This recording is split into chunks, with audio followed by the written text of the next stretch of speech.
Let's celebrate my birthday month with birthday cards.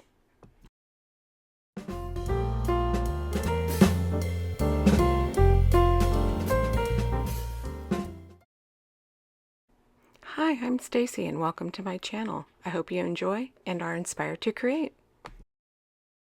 We're going to jump right in. I'm using a stamp set from MFT called Birthday Chicks. It is so cute. I love this stamp set. And then I'm stamping them out with some old ink I had in my stash that's from Hero Arts, and it's a soft peach. It's good for alcohol ink and watercolors. And I used it because I wanted to do no line, and it's the closest thing I had.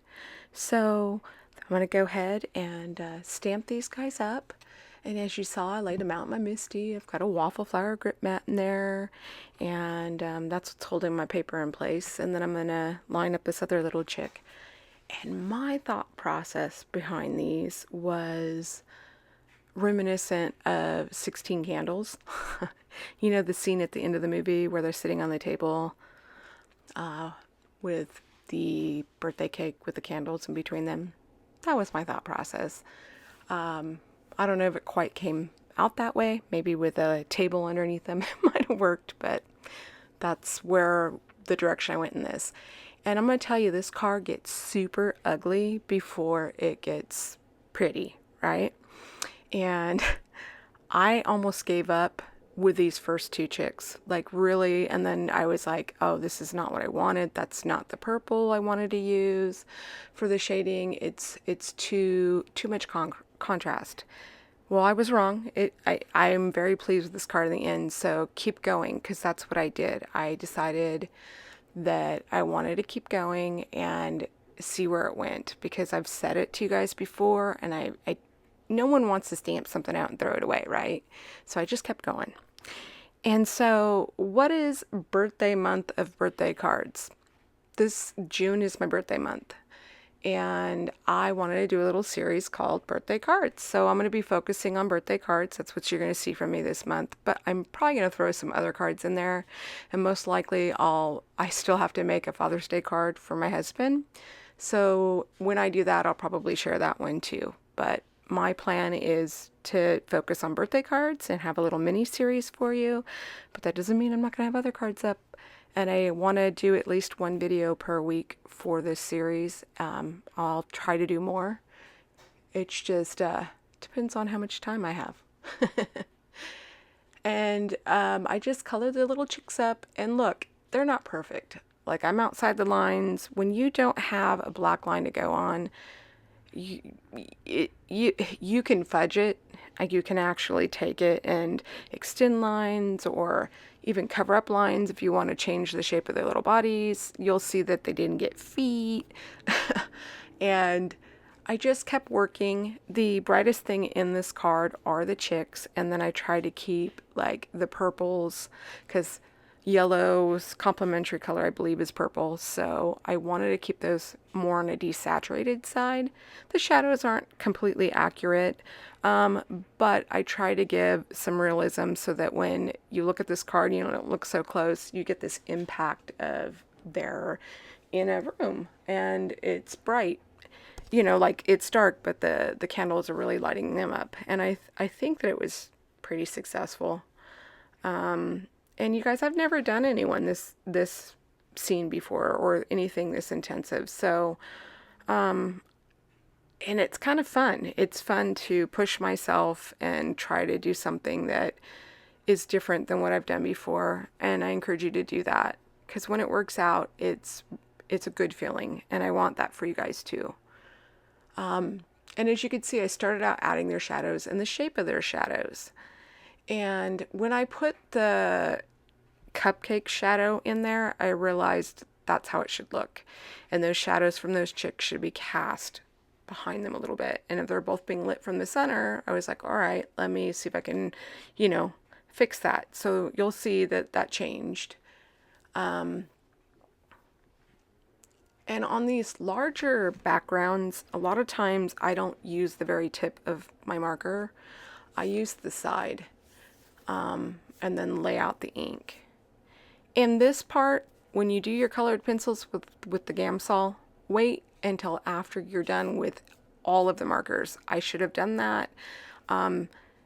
I wasn't quite sure if I was going to do the background like I did, and so I went in with my pencils.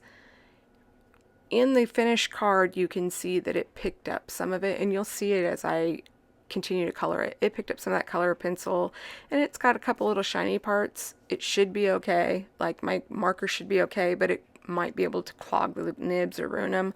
I've done it before, and I've been okay. But just save the colored pencil for the last. And I went ahead and I did outlined it in this brown pencil instead of black, because I didn't want the lines to be really harsh. And I made sure the tip of my pencil was really sharp, because these are fine lines. I didn't want it to be these big thick lines.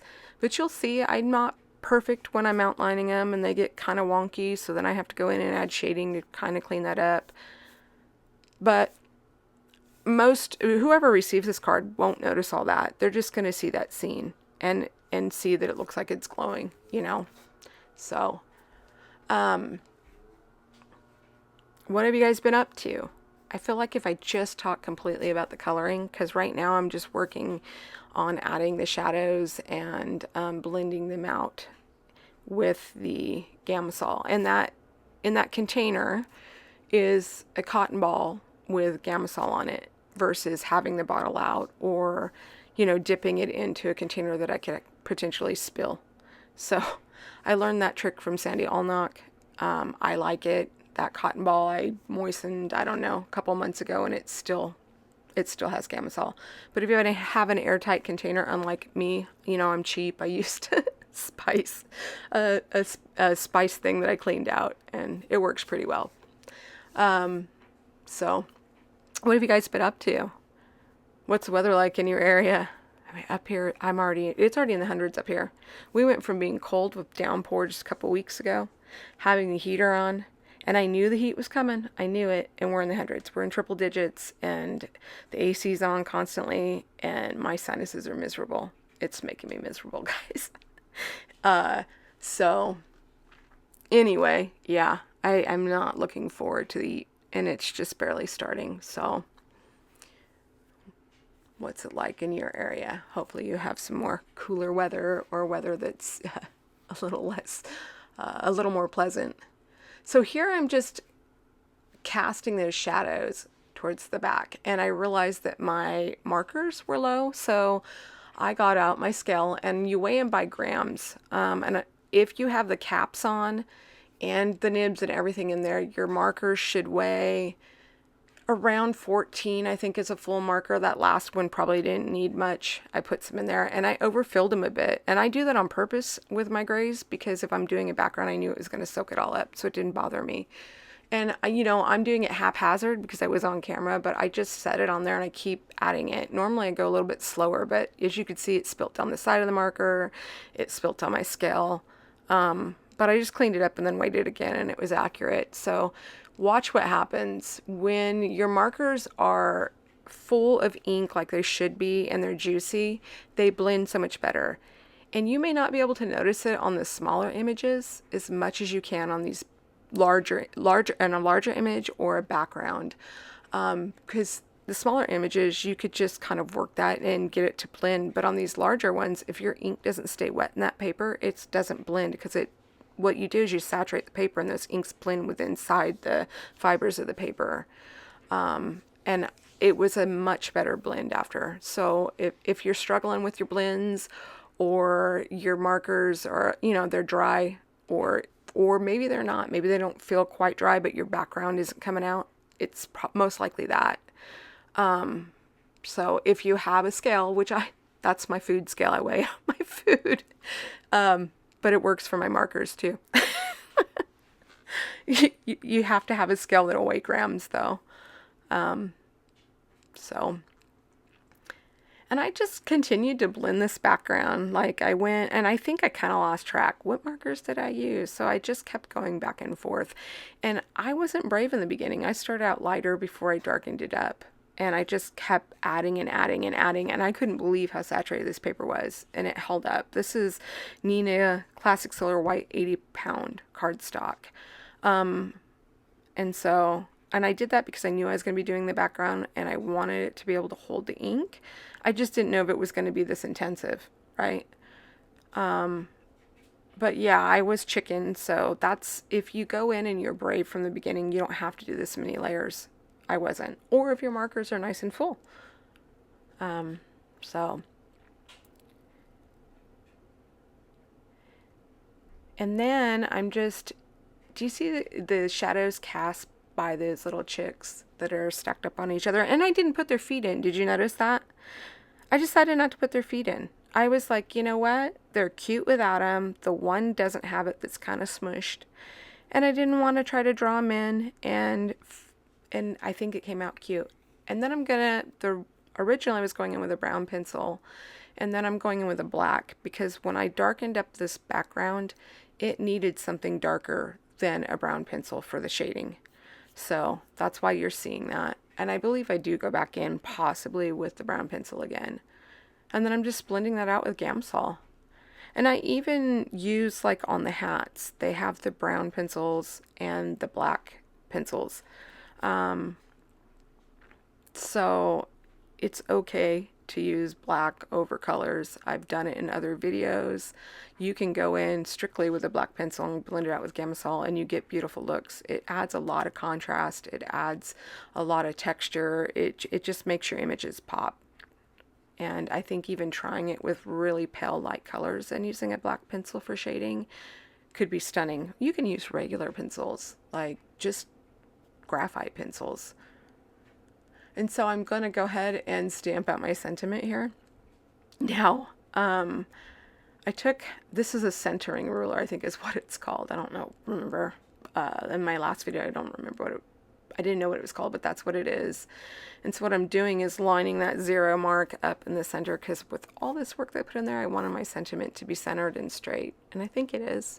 It may not be, but you know, it's pretty dang close.